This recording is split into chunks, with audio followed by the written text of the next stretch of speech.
Hey everyone, welcome back to my kitchen. It is Thursday, July 23rd, and I'm so glad to be back. Tonight's recipe is a super simple soup recipe. It's chicken Alfredo soup. It's so simple, it's so yummy, and we're going to put it together, and it literally just takes a few minutes. So we are going to start on the cutting board. I do have some of my vegetables already prepped. It takes a half cup of chopped onions and a half cup of chopped peppers.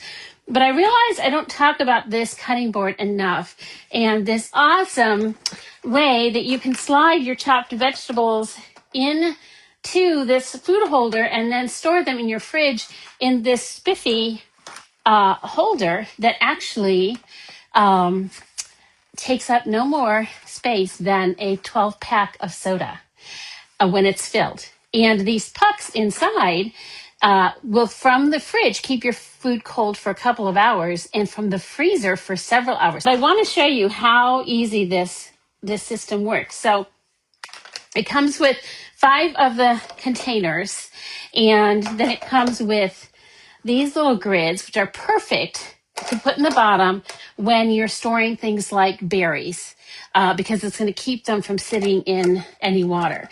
But for what we're doing tonight, I'm chopping some vegetables, and I just have a partitioner. So this little partitioner fits in when you just need and you're wanting to prep. Even if you're just like, I like to keep prepped onions and peppers like this in my fridge just for doing scrambled eggs or omelets in the morning too. I will be much more inclined to make it if I don't have to chop it every time I'm going to make it. So that's what those little dividers are for. So you get to decide, and then they come with the lids, and the lids even have a perforation that you can open and close, so that, for instance, we keep one. It just has peeled onions in it, so that I can just take an onion and chop it. I don't have to peel it. I don't want my fridge to smell like onions, so we keep that little lever shut, and it keeps things smelling fresh. All right, so I also want to show you how to slice a carrot properly. So I can't give secrets away, but let's just say we will be focusing on knife skills even more come fall. And we had a knife skills lesson taught from the stage at our national conference last week that I've talked about, but we're going to talk about it again. And it's how to properly hold a chef's knife, or any knife for that matter, so that it cuts, it works for you, and you keep your fingers out of the way, right?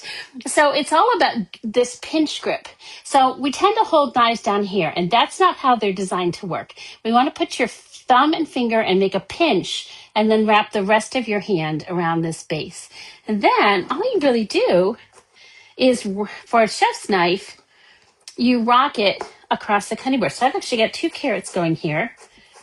And the other thing is to do what they call a claw grip, which I wasn't being very good about that.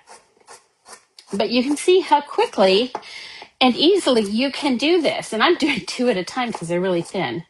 Now, I've also practiced this a lot, and it will take practice. And if you just want to have a little giggle, pull up on YouTube the scene from the movie Julie and Julia, where Meryl Streep is portraying Julia Child, and she's teaching herself how to chop onions with a chef's knife. It's hysterical.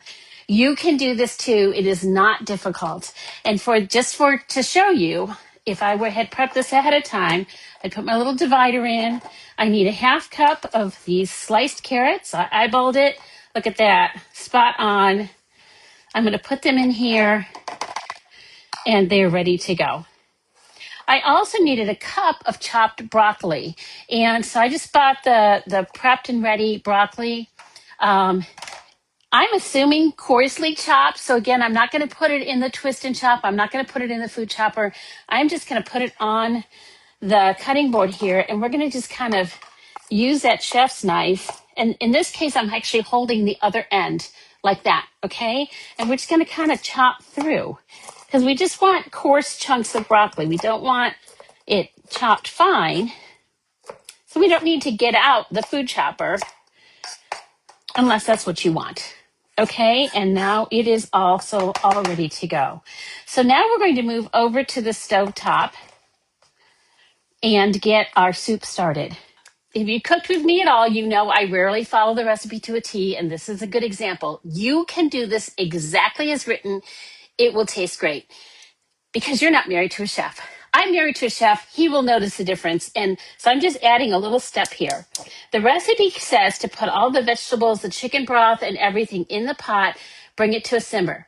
I'm actually going to melt a little bit of butter and saute the vegetables in the butter before we add the chicken broth, because it does add a subtle but noticeable difference in flavor, and it just gives it a little extra edge. So again, you can skip this step.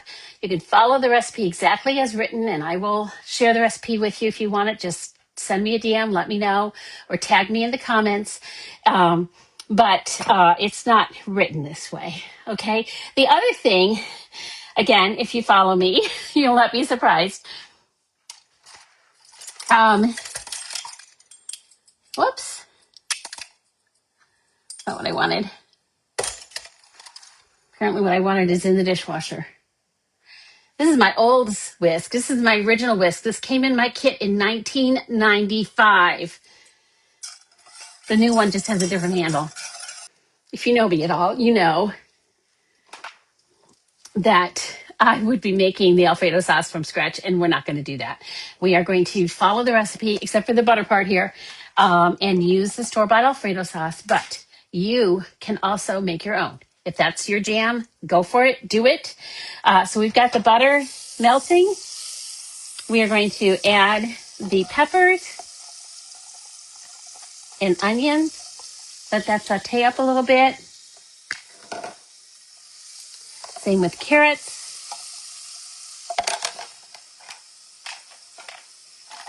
And I'm just going to actually scoop the broccoli right in. I know that was off camera, but one of the things I love about the way this cutting board is built is you can slide it right in. All right, so we've got our veggies in here. So I have a news flash.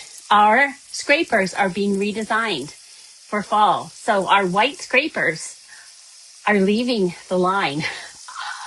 So the new scrapers are beautiful. They're beautiful. But if you have the white and you want to refresh what you have or complete the line, they are selling fast. You're going to want to order them this week ASAP. If you need a link, let me know. I will be, we'll be doing a St. Jude fundraiser next week. And actually I'll get that link set up tomorrow, maybe even tonight. But if these scrapers are among your favorite products, I am so shocked. These scrapers I have been in our line for 30 years, just like this. Maybe different sizes and shapes, but and colors, I should say. But they've all looked exactly the same, except for maybe the color of the head. And the new ones, very similar, but not the same. So if you're one of those people that likes all matching, or you just really like white, grab them while they're available, and they are selling out. While that is sauteing, and we just wanted to get what's called a crisp tender, I'm going to grab my chicken out of the air fryer. All right.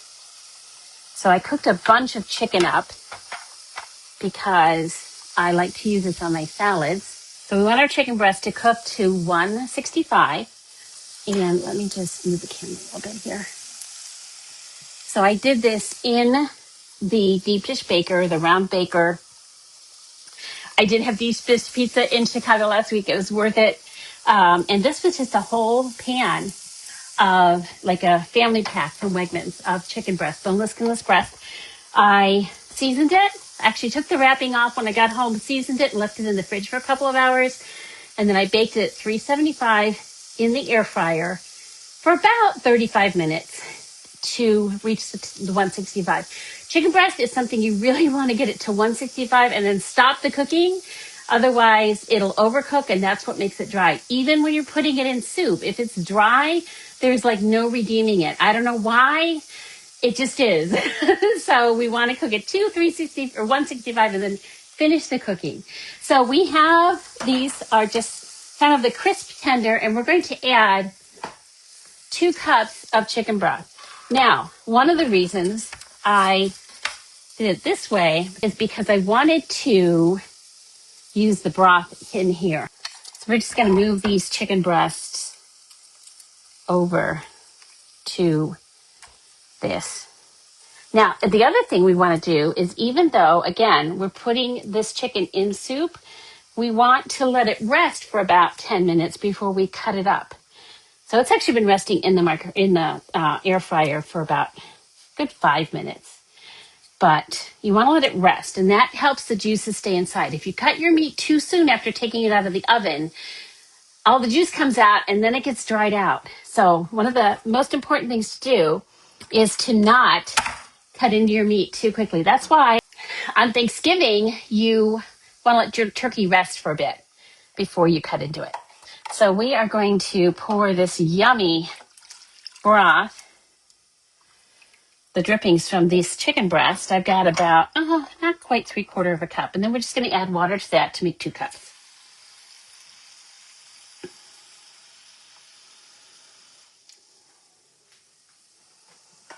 There we go.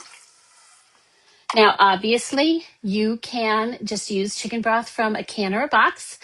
I'm just repurposing here, and that is just a tip that you can use if that's helpful to you. Oh, I cannot believe I did this. I did that beautifully with all my vegetables and forgot to add the garlic. So we're going to turn this back on. We're going to add the garlic. We are doing this in the 3-quart stainless pan. And in fact, you know what? This is maybe a good way to just talk about the other cookware. If you want to cook like a pro, you really want the stainless. And I cannot say enough about our stainless. These are the pans I take to Uganda for Hannah's friends. She has a whole set. She doesn't need any more. But I save them and take them over to Hannah whenever I have extras because her friends are just so happy to have pans that cook well. If you really have to have nonstick, our Brilliance is the other answer. This pan is 5 years old. So just to give you an idea of how well they hold up, it is a 5-year-old pan. It does show some wear along the edges, but by and large, it still cooks really, really well. It still releases your food. You can see how easy it cleans up. There's no, it looks, it doesn't look like new, but it certainly doesn't look like it's 5 years old. We're going to just cheat on the garlic here. And I'm going to do the thing I say never to do, which is put this small pan on a large burner. We're going to add a little butter. And we're going to just saute our garlic up over here.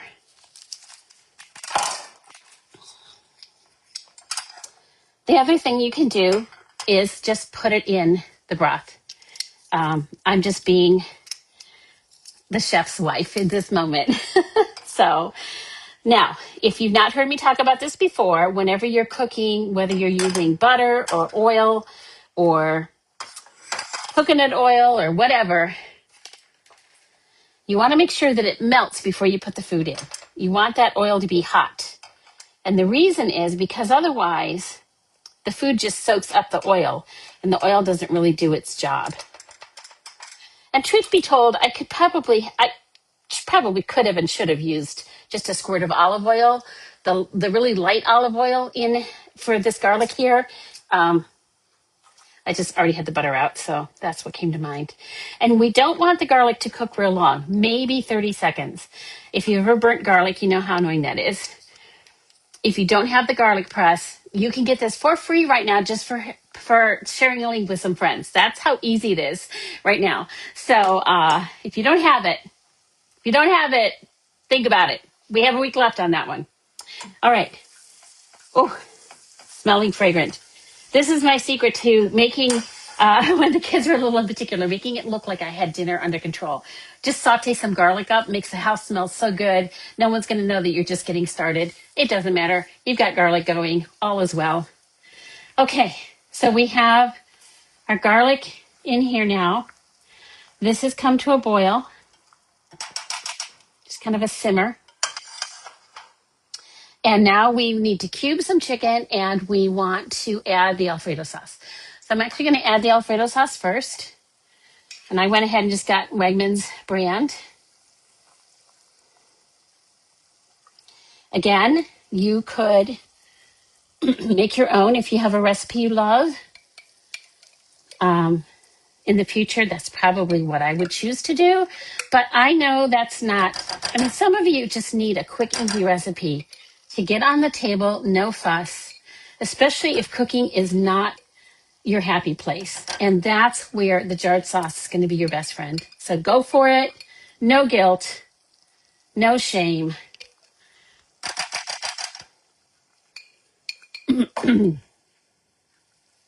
And let me just stir this up a bit. We're going to let this cook for about 5 minutes, and that is it. That's it. Basically, you've made a chicken broth vegetable soup. We're adding the jar of Alfredo and some cubed chicken to make it chicken Alfredo soup, and it's done. That's all there is to it. There is, we are going to slice some basil and grate some mozzarella to serve it. Those are totally optional. So that will be added here in just a minute, but it is, it's in the recipe as an optional thing. So let's get our 2 cups of cooked chicken here. What did I do with there it is. Repurpose that measuring cup. These are still pretty warm. Oh, but nice and juicy. Good to see.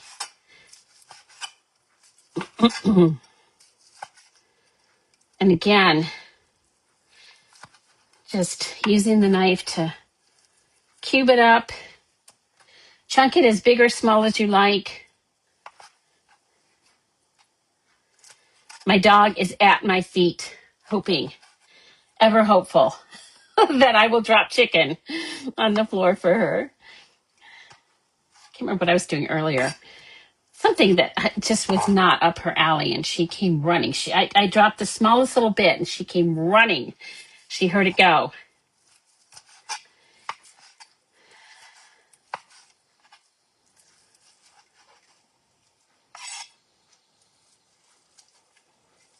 All right. And that is close enough. So there's my 2 cups of chicken. We're going to put that in.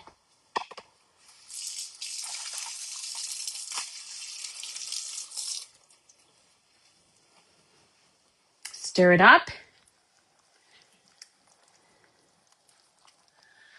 Is this where it said to put the lid on?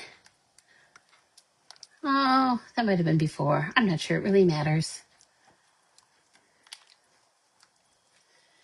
All right, we're going to put this down to a simmer, and I'm going to show you how to get the basil ready. So back over to the cutting board. This towel is so wet. I'm just going to use it for a washcloth and get a clean towel out. Okay. Got our fresh basil, and it's going to be very similar to what we just did with the broccoli. A couple things you can do. You rinse this off. There are a couple things and ways to do this. I'm going to show you first what's called a chiffonade. And a chiffonade is just a really fancy way of saying we're going to cut the broccoli into thin strips. But it's very easy when you know how. So you're going to take it and layer your leaves like so. And then we're going to roll the little leaves just up into like a little cigar. Looks like a little roll of tobacco, if your grandfather ever did that. My grandfather did, but I never saw him do it. I just know he did. Okay, so there's our little sausage. You want a good, sharp knife. Now, if this is freaking you out, this is when you can even use a paring knife. My utility knife is in my kit, and I need to get it out. And now we have what's called chiffonade. So I have these lovely basil strips. See them? But I actually want chopped basil. So we're just going to take the knife and do what we did before. And now it's all chopped up, ready to go. Just like so. The other thing we're going to do is get some fresh ground Parmesan going.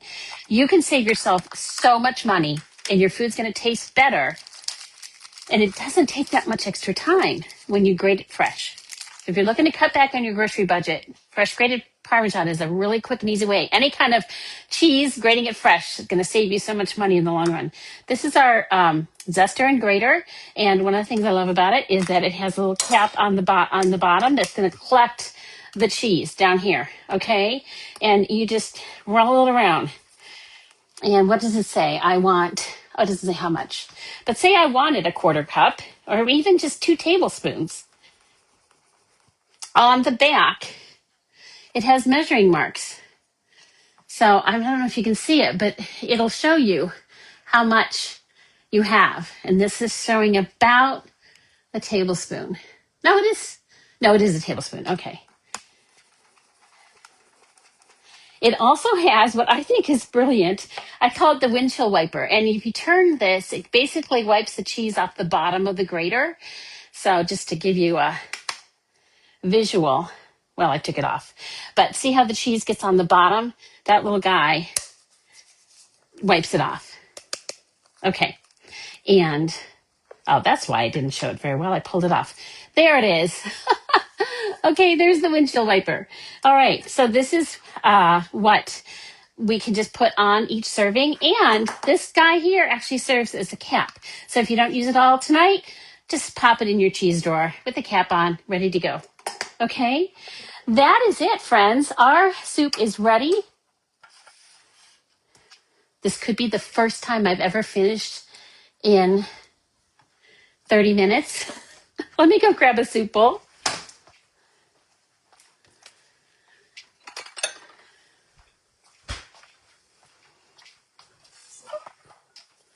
I am imagining this with a nice loaf of crusty bread.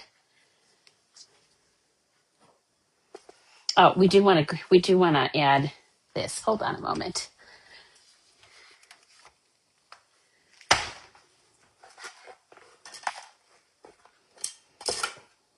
All right. I'm just going to add that basil. There is nothing like fresh basil. It is so much like fresh garlic. You can't replace that flavor. All right. It is done. We can serve it up.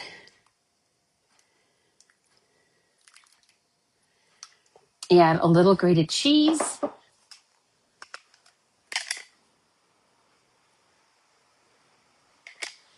And it is ready.